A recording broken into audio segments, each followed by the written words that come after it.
Just batch. TV. Where learning is free.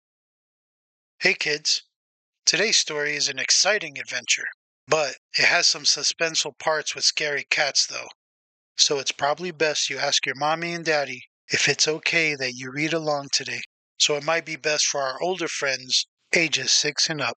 Today we'll be reading An American Tale, Escape from the Catsacks by Michael Titelbaum from a screenplay by Judy Frenberg and Tony Geis, based upon characters created by David Kirshner, a Steven Spielberg presentation of a Don Bluth film, Universal City Studios. Let's begin.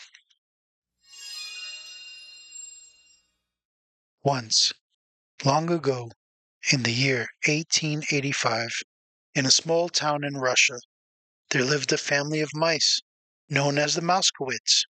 Like many of the other mice families living in their town, they were quite poor, despite their poverty. The Mousekewitz family was filled with love and was very content with the simple life they lived. This evening was particularly special. It was Hanukkah. Mama Mousekewitz made a delicious holiday dinner.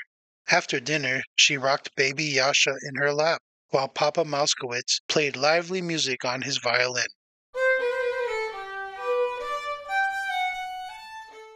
Their other children, Fievel and Tanya, danced and sang and played Hanukkah games as they giggled with delight. When do we open our presents, Papa? Asked young Fievel with great excitement. Oh, yes, our presents. Beamed his sister Tanya. Presents? Teased Papa. What presents? Oh, Papa, Scolded Mama gently. give them their presents already. The whole family laughed at Papa's playful teasing. Oh, your Hanukkah presents, you mean. Smiled Papa, putting down his violin and reaching behind his back. Here you go, Tanya. He handed his daughter a rolled-up scarf. The Russians called them babushkas.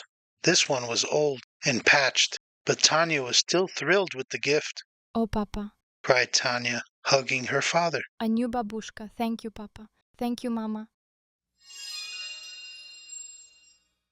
What about me? Shouted Fievel, jumping up and down impatiently. Papa reached up and took the old but handsome hat off his head and placed it on Fievel's. For you, my son, this special hat. It has been in our family for 3 generations, and now I pass it on to you. The hat was too big for Fievel, and it fell down over his eyes, but he beamed with pride as he looked at himself in a mirror. It was indeed the best Hanukkah that any of them could remember. Tell us a story, Papa, said Fievel, lifting the hat up off his eyes. Yes, Papa, a story. Added Tanya. Well, Started Papa.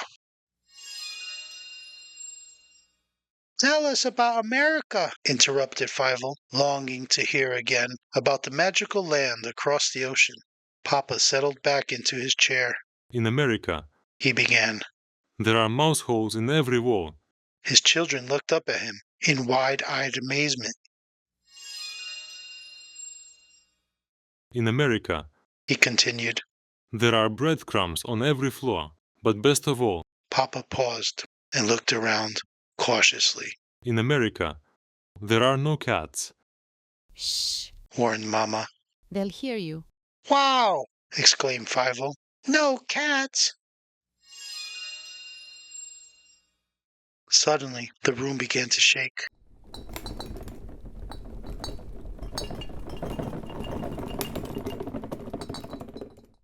The Mousekewitz heard the thunder of hundreds of feet galloping into their town. It was a huge gang of cats, known as the Catsacks, and they had stormed into the town to destroy the quiet little village that so many mice called home. Fievel thought he could scare the Catsacks away. He grabbed a large spoon and a saucepan from the kitchen and ran out into the snow. Fievel, come back. Shouted Mama, but it was too late. Fievel charged at a catsack, banging the spoon on the saucepan and shouting, Go away, cats! Go away! But the cats did not go away. They chased little Fievel back into his house, where Mama and Papa were preparing to leave. The Catsacks continued to set fire to some of the mouse homes and demolish others with razor-sharp claws. Entire families were captured by the Catsacks. Others were driven out into the snow and left homeless. Their raid was swift, efficient, and totally devastating. The Mousekewitz acted quickly. They gathered up some of their prized possessions, such as Papa's violin, and fled their burning home. By the time the terrible Catsacks had gone, their house and most of their belongings had been completely destroyed.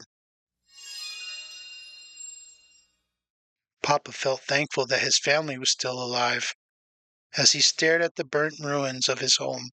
In America, there are no cats. Whispered Papa. That is where we will go, America. His family looked up at him, and each thought about the lives they were leaving behind, and the long journey and new life that lay ahead. After several months on the road, the weary travelers finally arrived in Hamburg.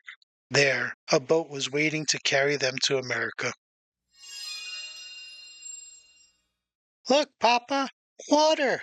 shouted Fievel, as the Mousekewitz climbed up the rope leading onto the boat. "Is that the ocean?" Yes, Fievel. answered Papa. Keep walking. "Are those seagulls, Papa?" asked Fievel with uncontrollable curiosity when he spotted two birds overhead. Just keep walking. Came the reply. Soon the Mousekewitz were on board. There they met mice of many different nationalities. As the ship pulled away from the dock,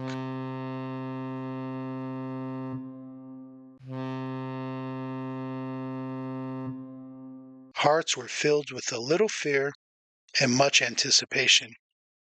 Eyes welled with tears as many gazed on their homeland for the last time. "We're really going to America?" said Fievel, hugging Papa. America. Sighed Mama, clutching Yasha and Tanya close to her. It was true. The Mousekewitz and their shipmates were headed, with high hopes, for the land of freedom and no cats, America. Thank you for listening. That's An American Tale, Escape from the Catsacks. If you want to hear more stories, please hit the like button and subscribe. Thank you. Just batch. TV. Where learning is free.